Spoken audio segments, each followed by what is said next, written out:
নারায়ণগঞ্জের রূপগঞ্জ উপজেলায় মাদকবিরোধী সাঁড়াশি অভিযান পরিচালনা করেছে রূপগঞ্জ থানা পুলিশ। নবনির্বাচিত সংসদ সদস্য মোস্তাফিজুর রহমান ভূঁইয়া দীপুর নির্দেশনায় উপজেলার বিভিন্ন এলাকায় এ অভিযান জোরদার করা হয়। পুলিশ জানায়, একটি বড় চালান নিয়ে কয়েকজন মাদক কারবারি রূপগঞ্জ এলাকা অতিক্রম করছে। এমন গোপন সংবাদের ভিত্তিতে দ্রুত একটি টিম অভিযান চালায়। পুলিশের উপস্থিতি টের পেয়ে মাদক ব্যবসায়ীরা মাদক ফেলে পালিয়ে যায়। এ সময় বিপুল পরিমাণ মাদকদ্রব্য জব্দ করা হয়।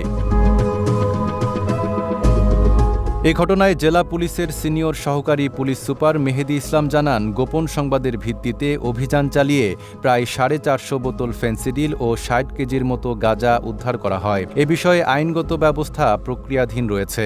গতকাল প্রায় 450 বোতল ফেয়ার ডিল, যেটি ফেন্সিডিলই আর একটি ভার্সন আর কি, প্রায় 450 বোতল ফেন্সিডিল এবং 60 কেজির মতো গাঁজা গতকাল আমরা উদ্ধার করতে সক্ষম হয়েছি। গতকাল আনুমানিক রাত 2:30টার দিকে আমরা একটা গোপন সূত্রে, আমাদের বিশ্বস্ত সূত্রের মাধ্যমে খবর পাই, মাদকের বড় একটি চালান নিয়ে মাদক ব্যবসায়ীরা পার হচ্ছিলেন আমাদের রূপগঞ্জ এলাকা।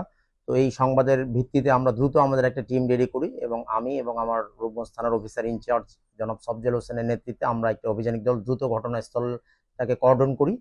তো কর্ডন করার প্রেক্ষিতে মাদক ব্যবসায়ীরা আমাদের উপস্থিতি বুঝতে পেরে তারা উল্লেখযোগ্য সংখ্যক মাদক ফেলে ঘটনাস্থল থেকে পালিয়ে যায়। গরমে আরাম নিয়ে হবে না হাহুতাশ, ঘুরলে পরে ওয়ালটন ফ্যান বাতাস আর বাতাস। এদিকে এরই ধারাবাহিকতায় উপজেলার বিভিন্ন এলাকায় অভিযান চালিয়ে শীর্ষ মাদক কারবারি আবু হানিফকে তার এক সহযোগী সহ আটক করা হয়। এ সময় তাদের কাছ থেকে একটি পিস্তল, বিপুল পরিমাণ ফেন্সিডিল, ইয়াবা, গাঁজা ও হেরোইন উদ্ধার করা হয়।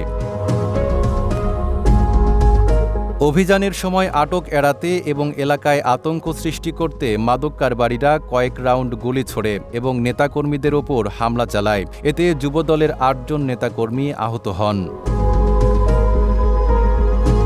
এ ঘটনায় পুলিশ আরও জানায়, রূপগঞ্জকে মাদকমুক্ত করতে এ ধরনের অভিযান অব্যাহত থাকবে।